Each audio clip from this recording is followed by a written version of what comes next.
am delighted to introduce Jamila Michener, who's here from Cornell, where she's an assistant professor. IRP has funding from the JDP Pick-Our Foundation to support emerging scholars who are doing incredible work in the area of poverty. And last year was the first year that we had our first cohort of scholars. And I can tell you, because I've looked at this year's pool in the selection, it is an incredibly stiff competition, and a large number of them at that, and Jamila was the winner. So we're very excited that she is here to tell us about her work. And I invite all of you to come up and ask questions of her afterwards. We're really excited to have you here. Thank you. Thank you. Thank you so much. I didn't know that. Whenever I win something, I always think maybe nobody really applied. And I just got lucky. But well, I'm happy to be here. And this is the beginning of a project that is in part made possible by this funding that I got from IRP. So I'm super grateful for that. And it also means that it's work in progress. So what I'm not going to present you with is like something that's right about to go out for a review, or that's under review, or that's fully polished.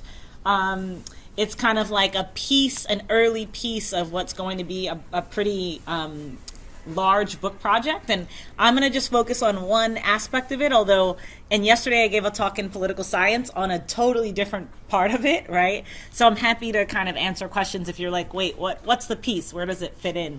But for now, I'll just jump in, and I'm working on this with a colleague of mine, Mallory Sorrell, who's an assistant professor at Lafayette College, and I've been doing thus far most of the qualitative research, and that's what I'll share with you today. There are other parts of the project that Mallory is doing some historical archival work, and we're also collecting a lot of data for quantitative analysis, which I presented yesterday at Political Science. So it's a multi-method project, and most of my research is that way. But this is the qualitative piece that I'm going to present to you today. Okay, let's jump right in.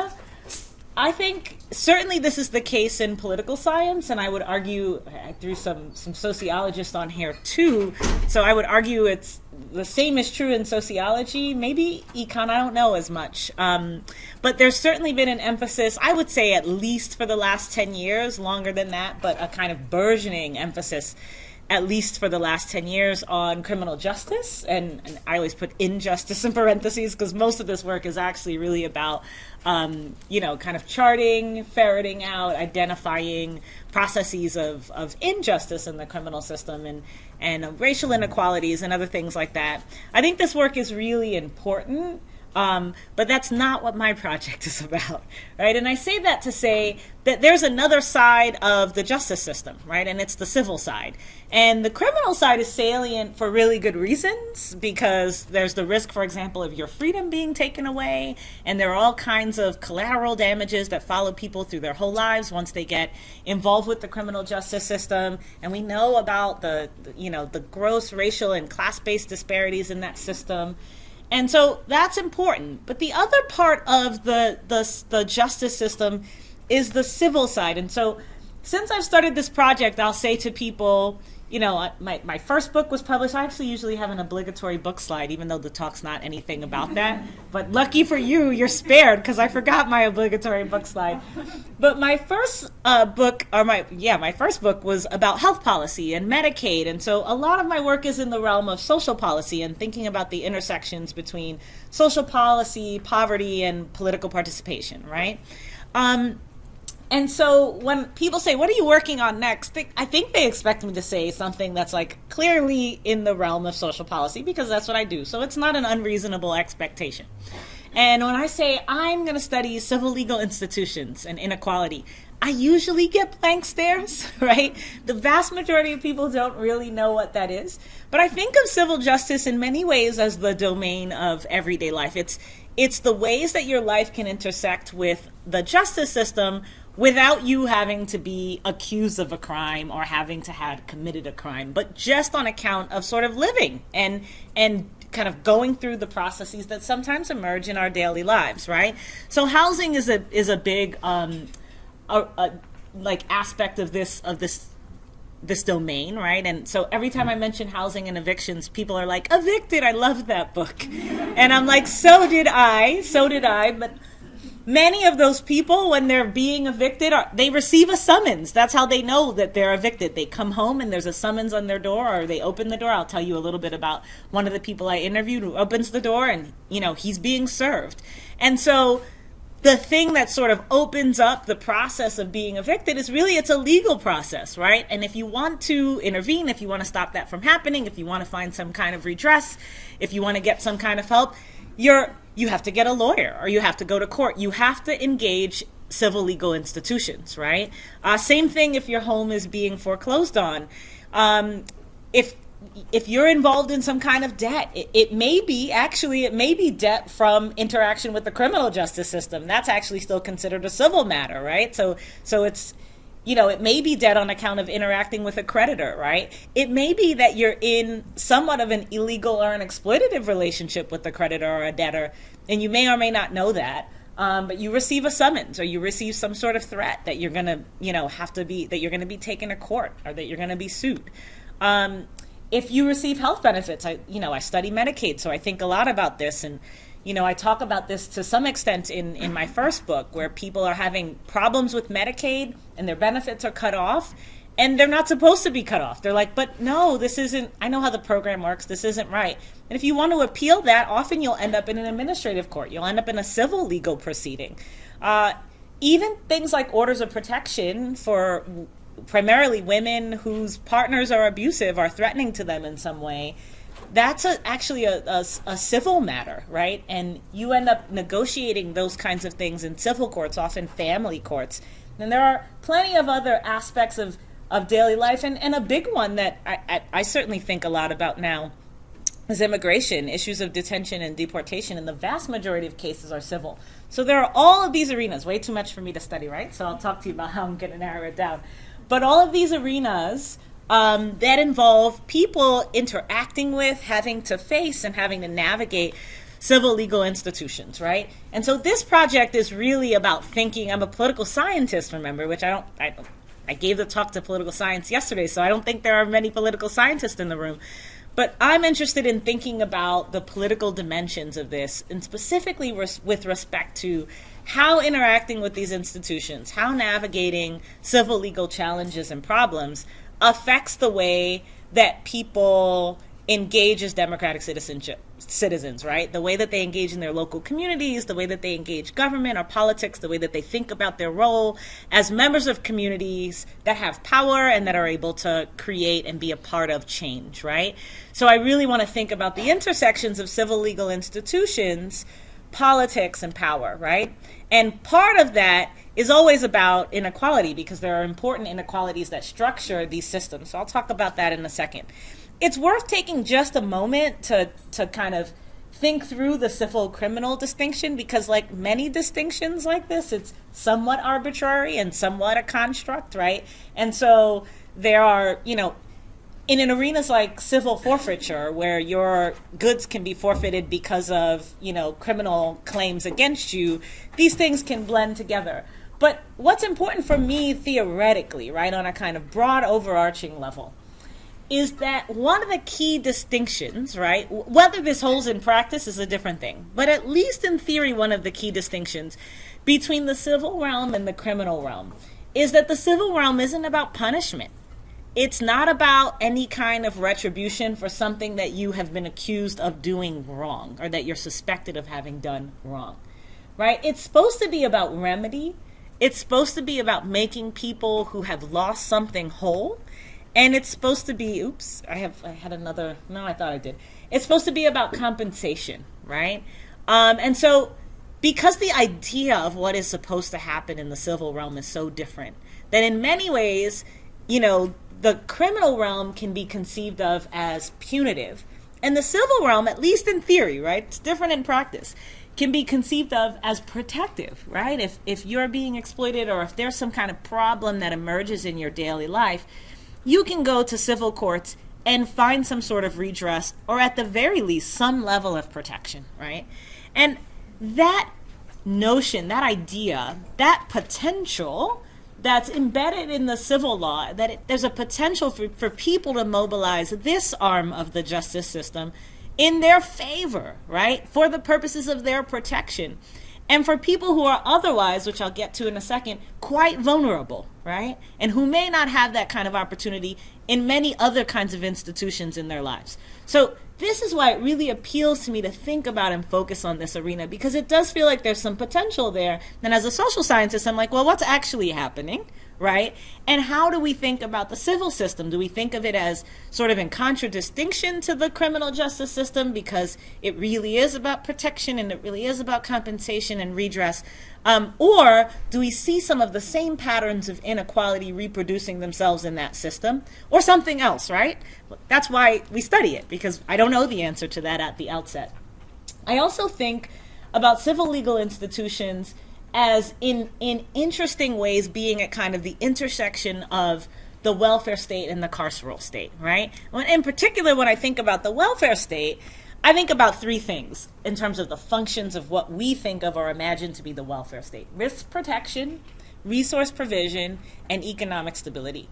And if we think about the different components of civil legal systems, this is precisely what they're about, right? So risk protection means that if a creditor engages in some kind of contracting practice with you that's unfair, and then says that you owe them $5,000, that you can go to debt court, and there can be a judge there, and there can potentially be attorneys, and they can look at those contracts and figure out, actually, you shouldn't, this isn't a legal contract, right? You shouldn't be held to these kinds of terms.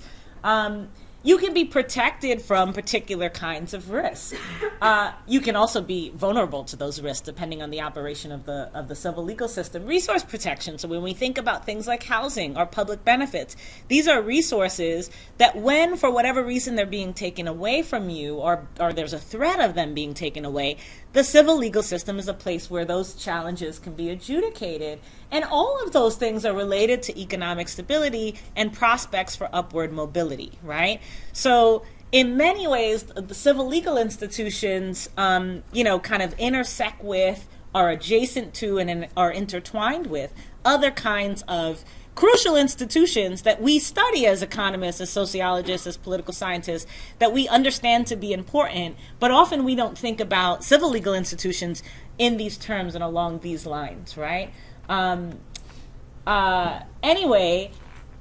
With respect to the carceral state, civil legal institutions can also have punitive elements, right? It means that if the landlord is found to have legal cause, you will be evicted, and the judge will say that you have to go.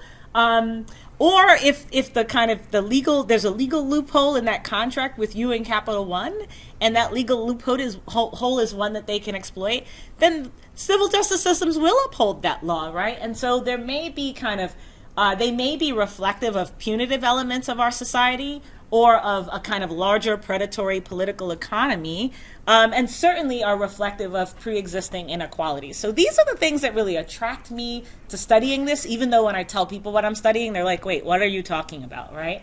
And in particular, the intersections between civil law and inequality are worth noting, right? They're important. 71% of low-income Americans report having a civil legal problem in the past year. This is data that was collected in 2017 by the Legal Services Corporation, right?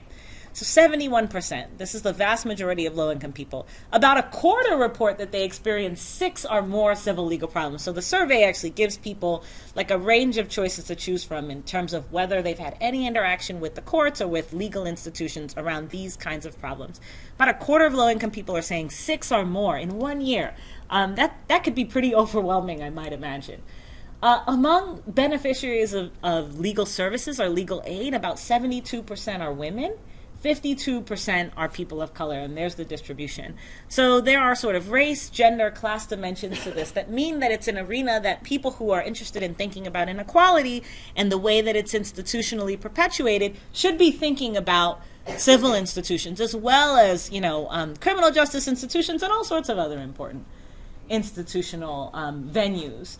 One thing to keep in mind is that the resources that people have access to for navigating these systems are also contingent on their socioeconomic status and positioning, right? So 86% of civil legal problems receive inadequate legal attention. And And there are about 60 million Americans who are eligible just based on their income for legal services in 2016. Only 1.7 million actually receive services, and at least half of people who seek assistance are turned away. Not to mention that there are many people who never know enough to seek assistance, right?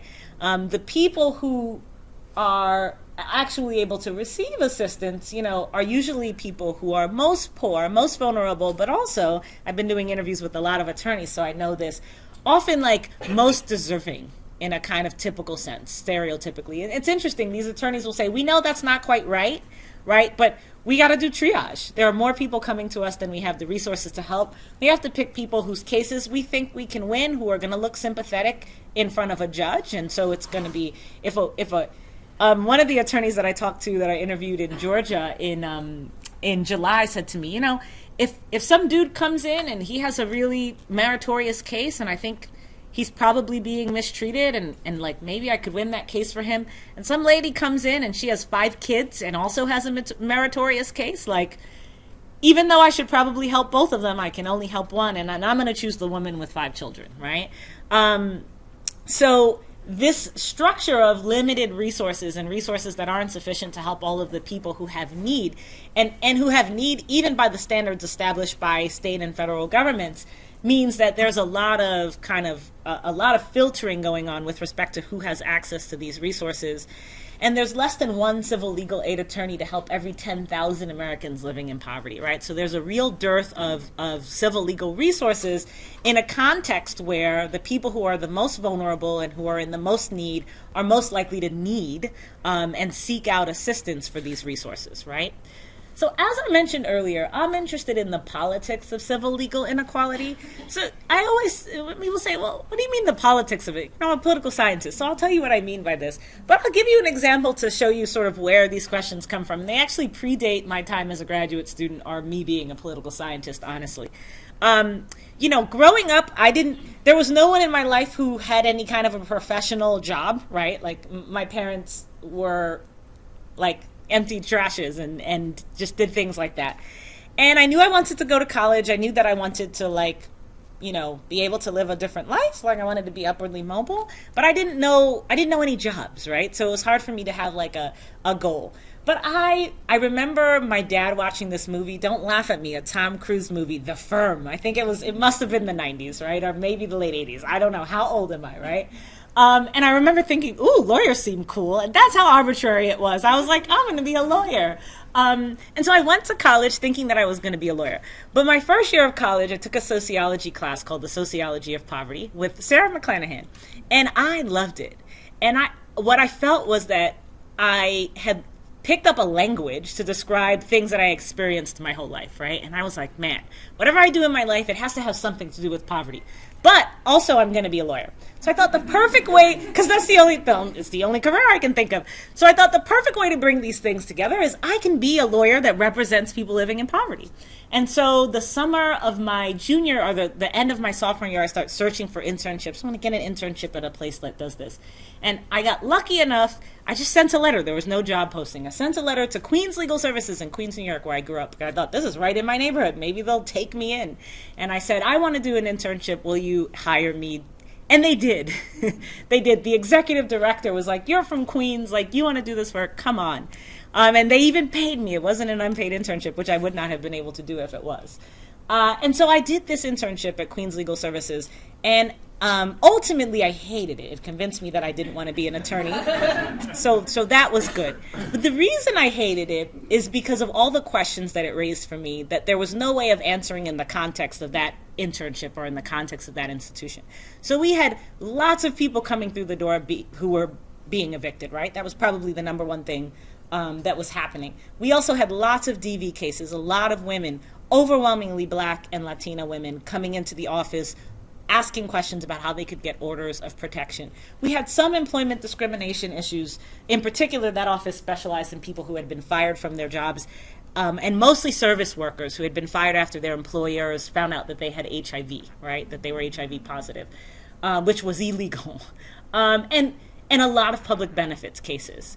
And most of the people, it was more than 50%. I would say 3/4 of the people who came through the office we had to turn away. Not because they didn't meet the income criteria, but because there were just so many people coming and not enough resources. And I remember saying they really let me do substantive work. I did intake, I listened to people's stories, I answered questions on forums for them. And I went to court with the attorneys. And there was one attorney I would always ask, well, why? Why are there so many people being evicted? Well, why? Why do you think so many women need orders of protection? Why do you have to turn away so many people? And he said to me, we don't do why here. We do what? Somebody comes in with a problem and we think, what can we do to fix this in the immediate term so that this person is stabilized? And then we move on to the next person and we ask that what. And that is why I didn't like it. I respected the work deeply, but I thought, I don't think this is who I am. I think I'm a why person, not a what person. And that didn't immediately point to academia. It took some other steps in between and like people intervening, because I literally did not know this was a job. I was like, and my parents still say, so that's your job? You just study things and talk to people about it? I'm like, isn't it wild? But that got me on the pathway, right? And so I didn't do this in graduate school because it's, at least in political science, this is very much off the beaten path. And so I didn't think in graduate school it would help me very much to do a project that was quite so far off the beaten path. But I always told myself I would do it. And so the politics piece of this is starting to get at some of the, like, what are the aspects of the larger political economy at play here, right? What does it mean for power? And power matters because power is what underlies that why question, right? Why are so many people being evicted? Why are people in positions where they need this kind of help, where they're interacting with these institutions? Well, because of larger structures of power. And so what I want to understand is how civil legal institutions themselves affect power relationships for the people who are navigating these institutions, because that has downstream consequences for the nature of the institutions and the nature of the communities that people who have to engage with civil legal issues are existing in, right? So there are really two questions that we're focused on. One is, how do political institutions, so I think in particular quite a bit about federalism, but also political parties and political actors. What do I mean by that? Legal elites, grassroots advocacy groups, and people who live in marginalized communities themselves, because they are also political actors. How do they shape the state, national, and local policies that determine access to civil legal resources and the structure of civil legal policies? So the system that I just described to you and laid out for you, how do political institutions and political actors play a role in shaping that system, right? So I talked about this part of the project, or one piece. This is a big question. I talked about one piece of this part of the project yesterday in political science, where I looked at a database of civil legal policies that I had collected and presented some quantitative research on thinking about the determinants of civil legal policy, and in particular the aspects of race and class on the state level that shape the way civil legal policy develops, right? But that's not what I'm talking to you about today. I'm talking to you that this is the macro piece of the project, the macro policy perspective. Today I'm talking to you about another piece of the project that we're working on, same book, but different levels of analysis, which is a kind of micro experiential piece, which is questions of how do experiences with these institutions affect democratic citizenship? Things like political attitudes and actions. In particular, of people living in poverty who are most likely to be interacting with these systems, and particularly for women of color who are also disproportionately likely to be interacting with these systems, right? So this is the piece that I'm going to focus on today. I want to tell you about both pieces so you understand the broader kind of ambition of the project, but there's no way I could give one talk that would cover both of these, right? Okay, so this question of civil legal institutions and democratic citizenship, what am I talking about, right? This is the piece that I'm talking to you about today, but really, what do these pieces consist of, right? I want to understand this relationship, but there's a lot in there.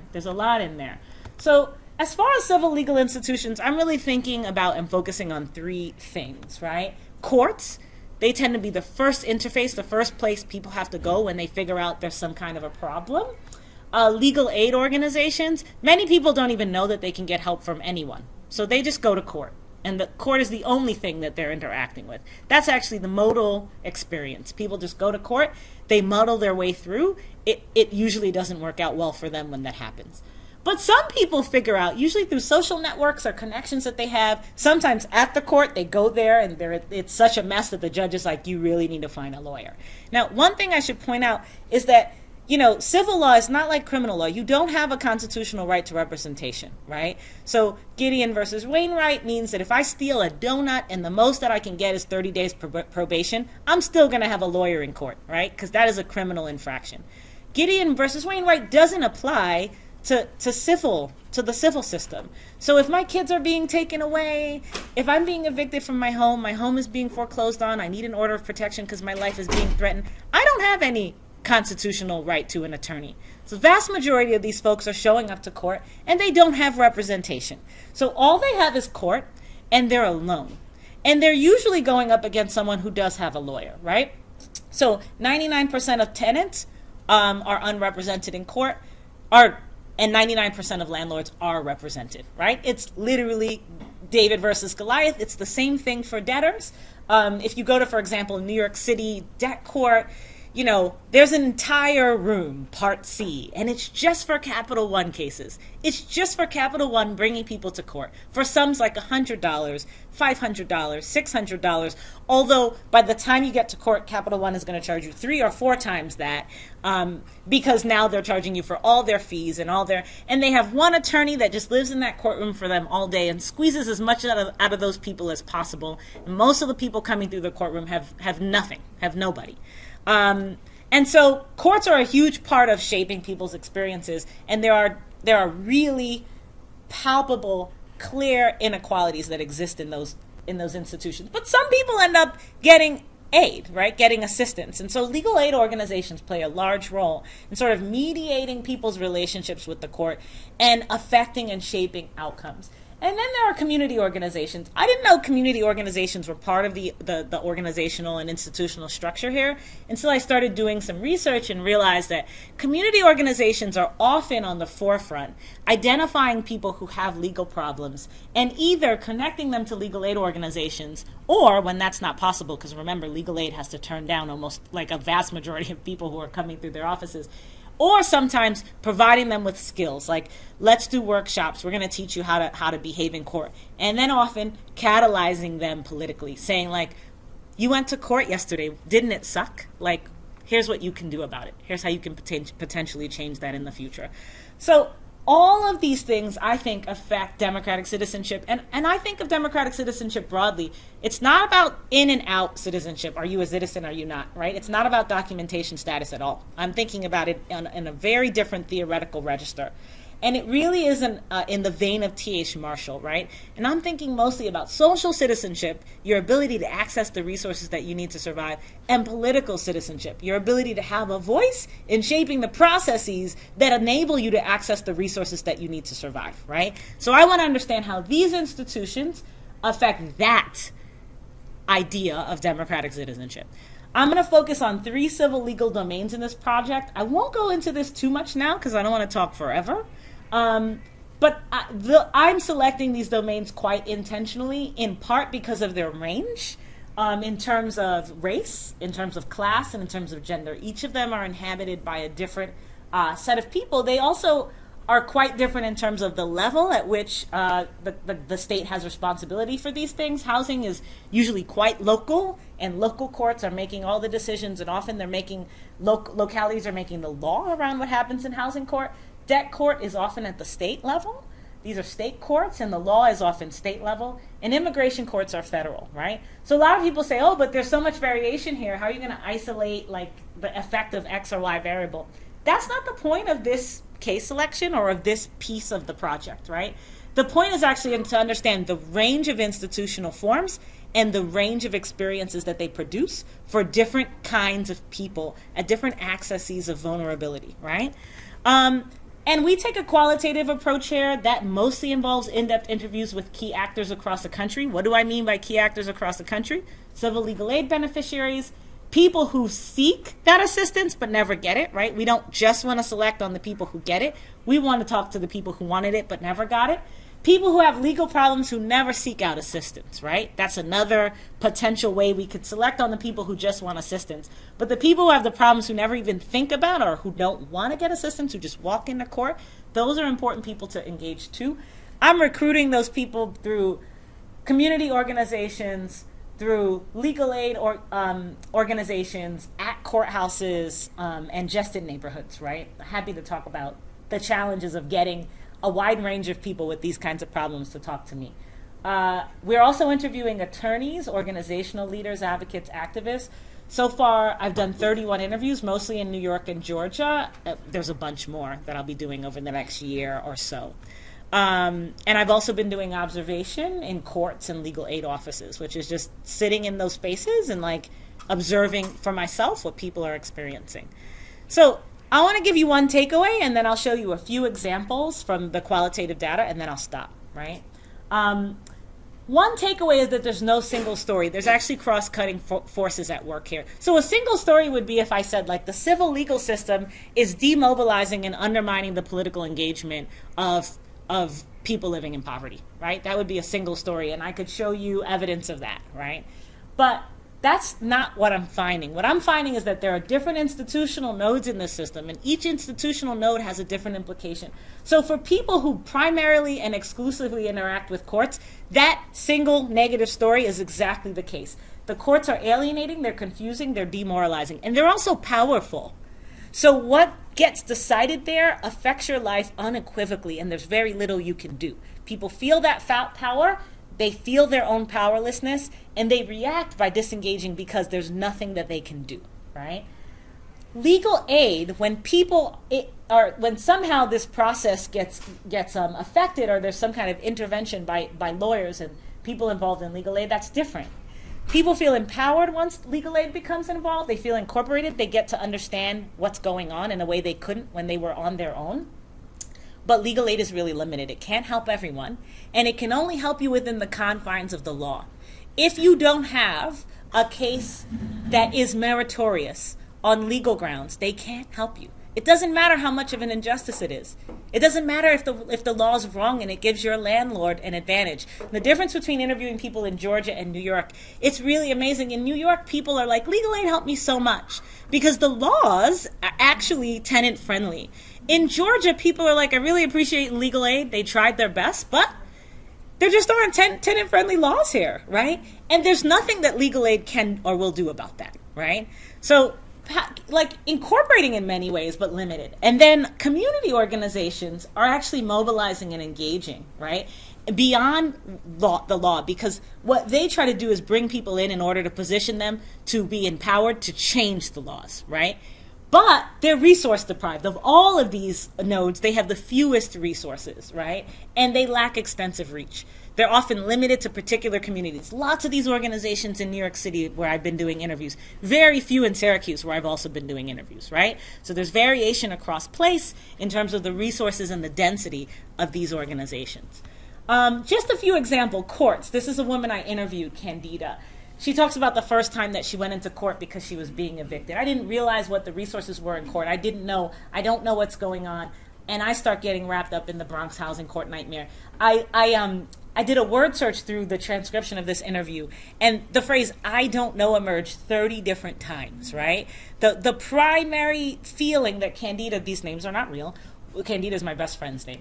Candy. The primary feeling that people walk out of courts when all they have is the courts, when they're on their own, is complete confusion and demoralization. People often internalize it. They don't say just that the courts are confusing. You know, Candida's saying, I didn't know, I didn't realize. It's internalized. I guess I just can't navigate this system. I guess I'm just not smart enough, right?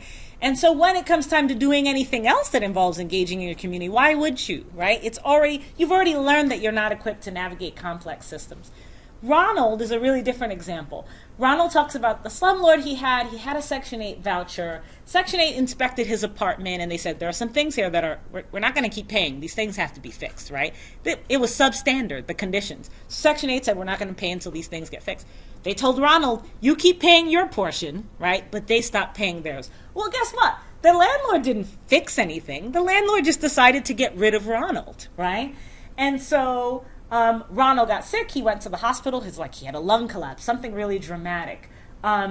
He almost dies. He gets out of the hospital, and that next day his landlord's lawyer serves him, right? And he's telling the story of being served by the landlord. I'm a single parent. I have 5 kids. The lawyer comes to serve him. His kids are right there. He just got out of the hospital. He's supposed to be on bed rest. He can barely get to the door. He doesn't know what's going on. He said he gave me the papers. I couldn't understand one document, one paragraph, one sentence of what I was reading. I just couldn't understand anything. And I'm in the most vulnerable position of my life. And here's this lawyer telling me I have to get out, right? Ronald gets up the next day. He's not supposed to be out of bed. He just got back from the hospital. And he talks about going outside, walking around his neighborhood, going to the corner, talking to a friend. His friend tells him about legal aid. He goes there, right? He tells them his situation, and he says, through the grace of God and his mercy, I was able to see a lawyer that day. And eventually he says, I wound up winning the case. I'm in a brand new apartment. My daughter, when we started going through this, she was an A and B student. Her grades dropped to D's and F's during the whole ordeal. Now she's a year and a half into college and studying to be a nurse. Legal aid, and he just kept saying, legal aid changed my life. Legal aid changed my kid's life, right? So when I talk about social citizenship, the ability to access resources that you need to survive, legal aid made this possible for Ronald and for his children, right? But then this is the community organizations piece. This is the last slide. So Sandy, or the end here. Sandy, who I talked to, who's a representative of a community organization that does mobilizing, and what they do is they specifically target tenants, vulnerable tenants, so that they can build tenant power. They realized really early on that in New York City in housing court, there were problems, and people were being demobilized. At first, they didn't have a tenant-oriented focus, and they were trying to get people in the community to join their community organization. And no one would. People weren't interested. They're like, why don't people want to be empowered to change their own community? And what people would start talking to them about was housing court and all the problems they were having with housing. They realized, we need to fix this. It's a center of displacement, these housing courts, and we can't interrupt the cycle and reclaim these neighborhoods until we fix it. And so they talk about how the housing court was a tool. It was weaponized. How do we take it out of the landlord's arsenal? They start trying to build tenant power by targeting people who are being evicted and who have legal problems and drawing them into their campaign, right? This actually eventually ends with the passage of, after 4 years of campaigning, building a massive grassroots movement. It ends with the passage of Intro 214B in New York City, which provides housing representation in housing court in New York City for everyone who makes 200% of the poverty line or below, whose income falls into that range, right? And so community organizations don't just help people to figure out solutions to their immediate legal problems. They help them and empower them to create change, right? So key observations, there's no single story. There's different streams of uneven forces operating to shape people's experiences. It is true, though, that in a context of profound inequality, this compensatory function of civil law isn't really operating that way, right? It looks a lot more like all of the other unequal institutions that we know, and a lot less like something different that's protective and compensatory rather than punitive. And the last thing I'll say is it's interesting, this idea of the hidden hand of the state. A lot of people, when I'm talking to them about these experiences, they don't identify the state, the government, politics as being important unless they've come into contact with a community organization who has helped them to go beyond thinking about these experiences as individualistic and a function of their own failings, and to think about them with respect to opportunities for large change. So we're continuing the research. I'd love to talk to you and get your questions. I'm going to stop now. I've been going too long.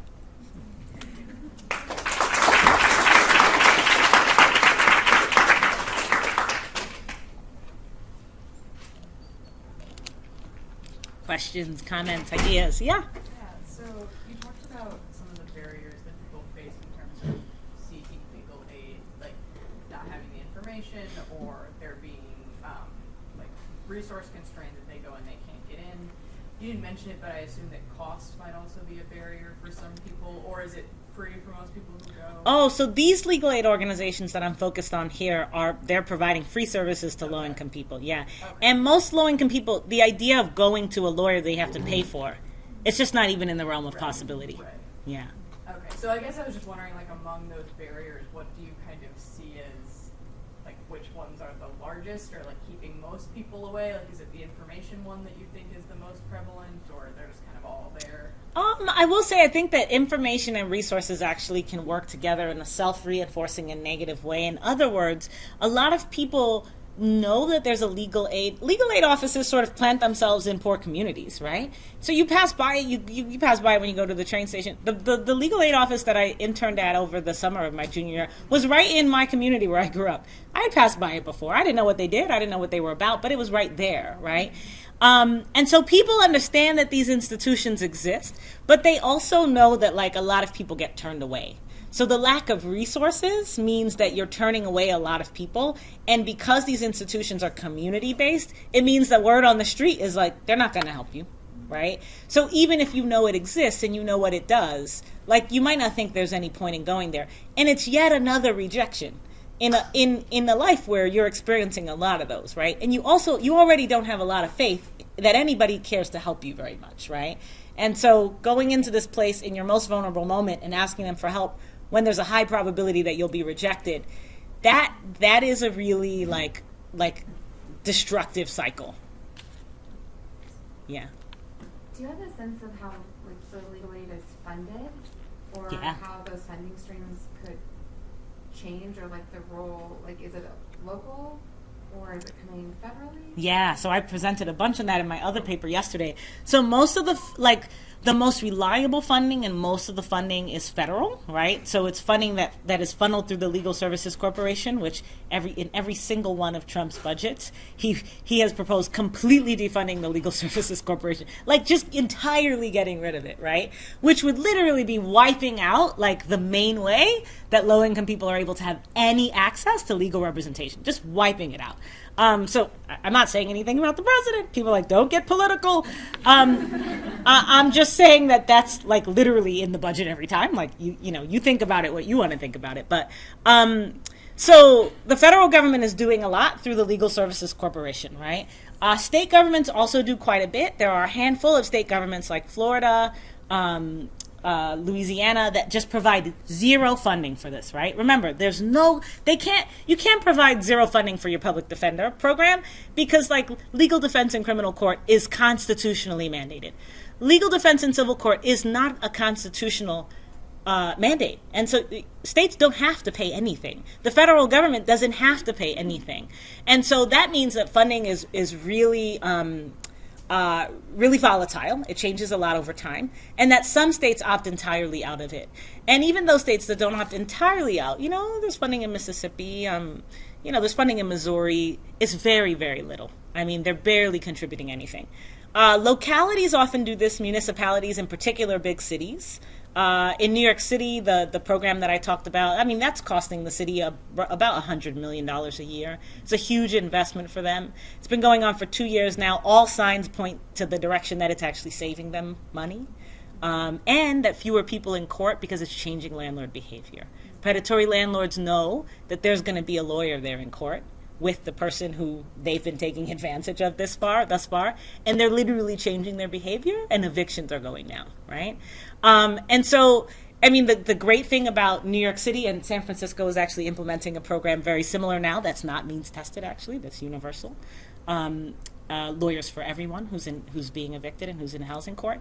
And the great thing about following and evaluating these programs, and I'm working with some people on that, is that it's going to give us great evidence for making the case for more of these kinds of programs. So funding is really multifaceted, but there's no place where funding is at the level of need.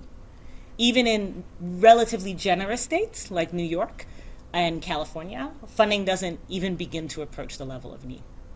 So, yes. Oh, I don't know who I should be calling on, but right here with the glasses. So getting at the politics of the various levels of local, state, and federal law, I was wondering if you could talk about the constituencies. Like in Wisconsin, there's a state legislature that's kind of much more aligned with the landlord class than Madison or Milwaukee, and they tend to pass laws that prohibit Madison from passing kind of protections. Yeah, the so preemptive laws. Political economy, like local organizing seems to get preempted. Yeah, me and my co-author are actually collecting data on these preemptive laws in state legislatures, like so looking at when state, in particular in the arena of housing, because they're very common in the arena of housing. And my co-author Mallory Sorella has actually done research on preemption in general, and she has this really cool research on when preemption happens and who initiates preemption. And it's actually Republicans and Democrats do it. Like it's a move you do when you have power at the state level and you don't trust the people at the local level, right, to do what it is that you think should be done. And so it's a real problem with housing. It's a huge part of what is constraining the possibilities for changing the dynamics in housing court in many places. This is why I've been doing a lot of field work in Georgia, because Georgia is sort of an example par excellence of this dynamic. So we're both collecting like larger scale data on all of the times and the states where this kind of preemption has happened, to see about the kind of political dynamics that precede the preemption, right? To get a sense of those, that kind of the macro level patterns that explain it. But what we're also doing is doing in-depth qualitative field work in the places where landlords have the most power, precisely because of these kinds of preemptions. So, you're doing research in Atlanta, which is a relatively liberal city, but they can't change any of the landlord-tenant laws.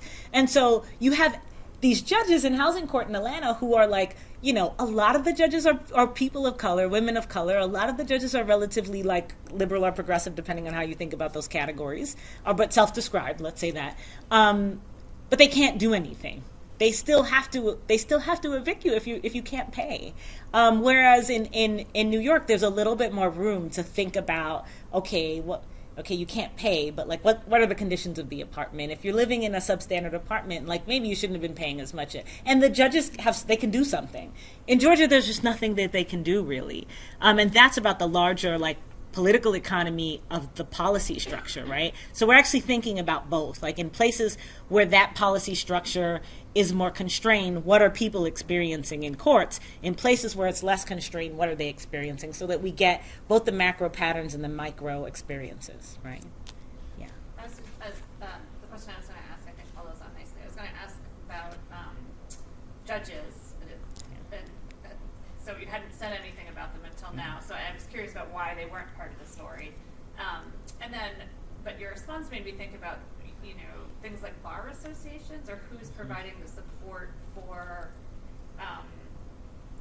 these laws or these legal ways of. This is great. We're in the midst of so much data collection right now, so it's great. So we've been collecting and compiling a state-level database on interest groups, including bar associations and other interest groups that tend to lobby on behalf of these kinds of changes.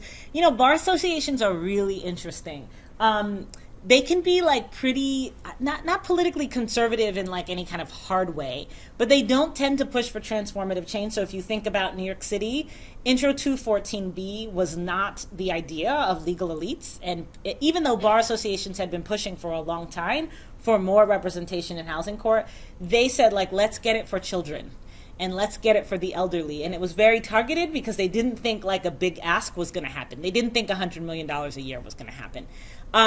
Grassroots organizations mobilized, and they said, no, we don't care for your incrementalism. We're going to ask for everything, right? And so it's interesting. Often there's a little bit of a tension between interest groups like bar associations and other kind of legal groups predominantly populated by liberal lawyers and judges who want to see some change but like can't really envision transformative change, and like grassroots actors and organizations who are like, you're just part of the system. There are those tensions in New York actually work themselves out, and they were able to work together, which is why the legislation happened, but they're often quite common. I didn't think at first that we were going to do anything with judges because I just thought judges would be really inaccessible, and I thought we're already interviewing so many different kinds of actors, like you have to have a limit at some point. But since I've been doing observation in courts, these courts are public spaces. You can go there and you can just sit down. But a judge notices when you're showing up day after day, and they want to know who you are. They can't tell you to leave, but they can like ask you at the end, like often they'll send the security person to come and like get me and say like, well, what are you doing here? And what I found surprisingly when I talk to them is that they want to talk to me, and they're like, oh, I have thoughts on that. Like, you want to hear them? So I'm now starting to do interviews with judges because my assumption about, like, being able to access them was wrong. And they have a ton of thoughts on this stuff. And they know how the systems work from a really different vantage point. So the triangulation of talking to lawyers, judges, and then the people who are experiencing the courts, they actually and then doing the observation. What I find is I can sit in a court and literally see what went on, right? And then I did this in Syracuse, and then I interviewed the judge later that day. She described what had gone on in court completely differently than what I believed that I saw, right? And then later I interviewed a woman who was in court, who I'd met that day, and she then described it completely differently. Not in ways that were conflicting, but the emphases were quite different. So that triangulation is turning out to be really good. It's just that we have like way more data than we already have more data than what we know what to do with, and we're still collecting a whole bunch. So there's going to be a lot to this. Oh, sorry, a blind spot over here. My fault. Yeah. This is great, thank you. I was just wondering, you mentioned like people entitled to sort of like public assistance, receiving, some sort of support. And I was just wondering if you have a sense of how frequently people find those benefits, that they don't receive them for some reason when they're entitled to them, and what the process looks like for sort of redress in those cases. Because if you think about like a standard civil case, and you have some person taking somebody else to court, they may want compensation for not just like the loss of the activity, but any additional like costs that forced them to incur. And so I'm thinking about people who if they don't receive benefits from the government that they were supposed to receive, and that like resulted in additional issues that maybe involve being evicted or run-ins with the law, or having creditors come after you.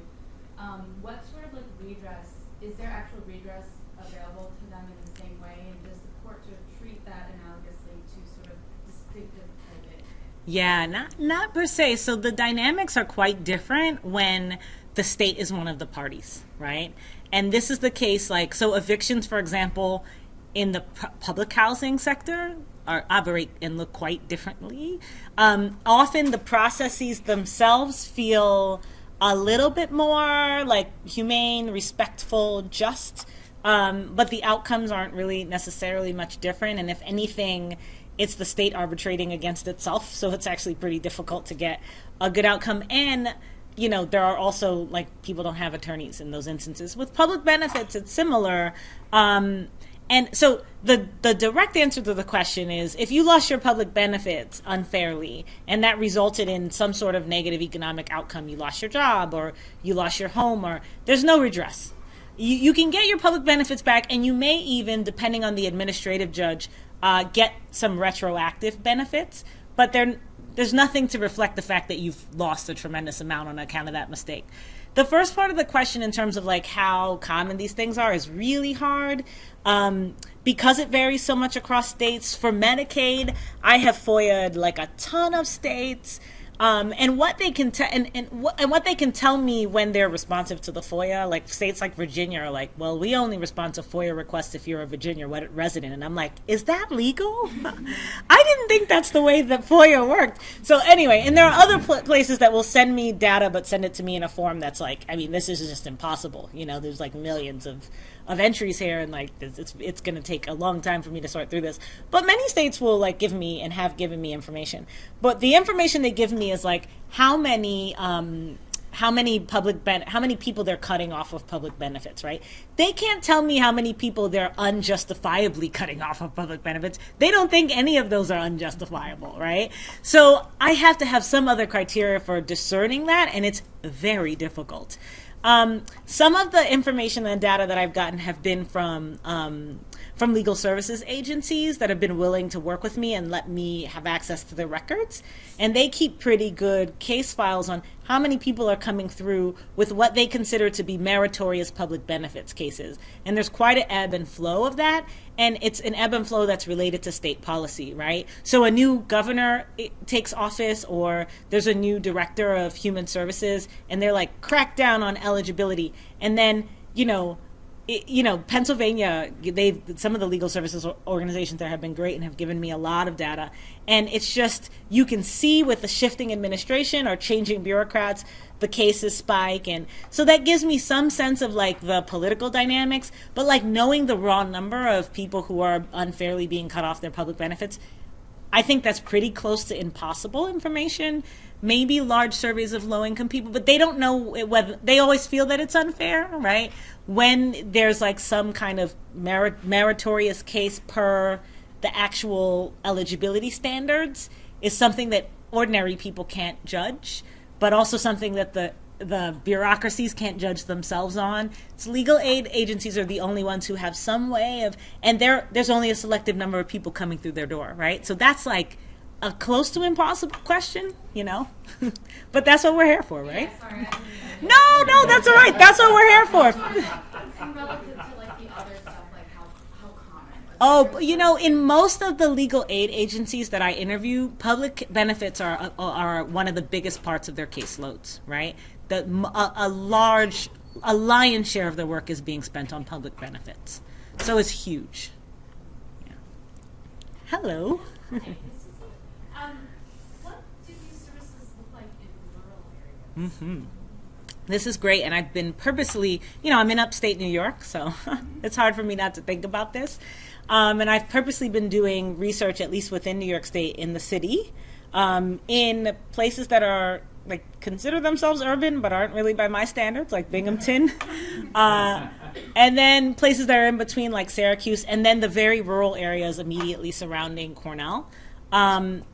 It's very, very different in rural areas. I mean, one of the main differences is just the dearth of, it's not necessarily resources. Yes, there's a dearth of resources in terms of like monetary resources being allocated, but a dearth of physical resources, even when you have the money, right? So New York State actually recently just passed some legislation around, specifically around public defender caseloads, limiting those caseloads, but also around civil legal, people who provide civil legal aid, their caseloads, saying you can't be representing 150 people. You probably won't do a good job of that. You only have 7 minutes per person per, quarter. It's just not going to work. And it wasn't just a mandate, it came with resources. So, and there were a significant number of resources allocated to ruralities, or to rural municipalities. So a bunch of counties in upstate New York get this influx of money. And I've been interviewing legal aid folks in those counties, and they're like, we can hire 5 or 6 more lawyers and do a much better job. We can't find 5 or 6 people to hire who have those qualifications, who will live in Schuyler County, New York, right? We just can't do it. And so they have to come up with different institutional forms. Sometimes they have panels of private attorneys who they try to contract out on a negotiated basis to cover their civil cases.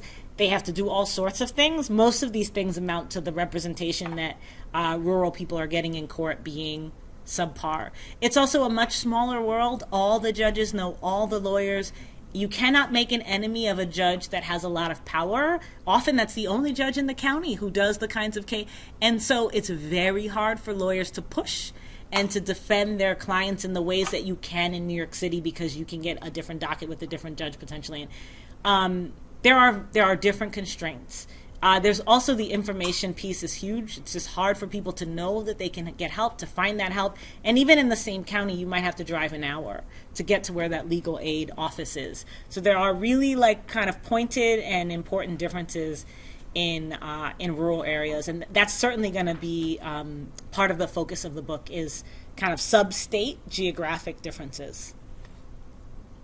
Yes. I was wondering, and I think this is probably outside the scope of the project, but just kind of wondering if you have any thoughts about arbitration. I mean, I guess there are certain, for example, employers might sort of require or push people to sign arbitration, or maybe some financial institutions. So would that kind of carve out certain types of cases? And which power dynamic do you think that falls most closest to? Oh, this is so hard.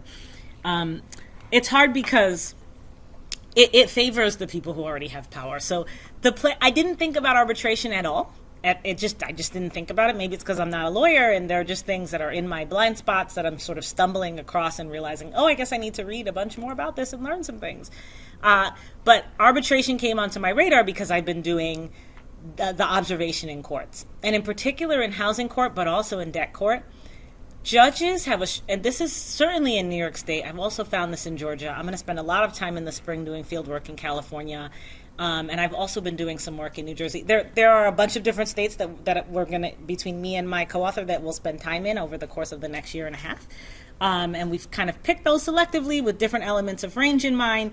But at least in New York and Georgia, where I've been spending most of my time recently, in both places, although they're very different political and even legal context, but in both places I found that judges have a strong preference for arbitration.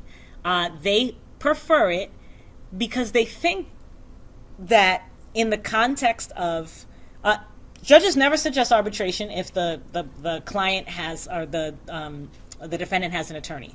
Then they think that the scales are balanced. But if they think that you don't have an attorney, and that if we go through with this trial, like, you're going to be in trouble, they'll really push arbitration. And they will often say, ma'am, you don't have an attorney. Like, this is really complicated. This could work out really badly for you. Do you want to go in the hallway and often there's an arbitrator sitting right there in the courtroom ready to go out and arbitrate on the spot. Say, do you want to go out in the hallway with so-and-so person? He can help you talk to your landlord and figure something out. You should I really strongly recommend you do this. The vast majority of people say, okay, because there's a judge in a court who has told you that you should probably do this or you're going to lose. So I haven't seen anyone say, no, thank you, Judge. And I've spent quite a few hours at this point in courtrooms. I haven't seen anyone say, no, thank you, I'm good, right? They all say, okay. And then they go out in the hallway and there's an arbitrator, an arbitrator. And it's funny, I'll go out and like just stand there. Nobody says anything. So I'm like, until they say something, I go there looking like this. I'm like, trust me, I'm legit. I'm fine.